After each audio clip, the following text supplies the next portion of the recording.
اور اے نبی صلی اللہ علیہ وآلہ وسلم، لوگ تم سے پہاڑوں کے بارے میں دریافت کرتے ہیں، کہہ دو کہ میرا رب ان کو راکھ بنا کر بکھیر دے گا، پھر زمین کو ہموار میدان کر چھوڑے گا جس میں تم کوئی نشیب و فراز نہ دیکھو گے۔ اس روز لوگ پکارنے والے کے پیچھے چلیں گے اور اس کی پیروی سے انحراف نہ کر سکیں گے، اور رحمان کے سامنے آوازیں پست ہو جائیں گی تو تم ایک ہلکی آواز کے سوا کوئی آواز نہ سنو گے۔ اس روز کسی کی سفارش کچھ فائدہ نہ دے گی مگر اس شخص کی جسے رحمان اجازت دے اور اس کی بات کو پسند فرمائے۔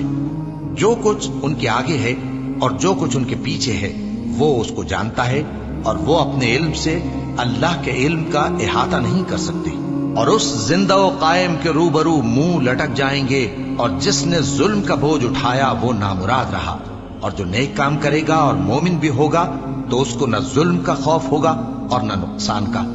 اور ہم نے اس کو اسی طرح کا قرآن عربی نازل کیا ہے، اور اس میں طرح طرح کے ڈراوے بیان کر دیے ہیں تاکہ لوگ پرہیزگار بنیں یا اللہ ان کے لیے نصیحت پیدا کر دے۔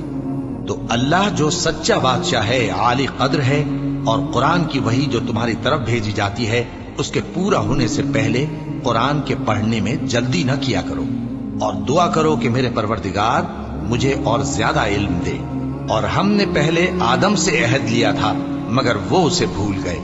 اور ہم نے ان میں ارادے کی پختگی نہ پائی۔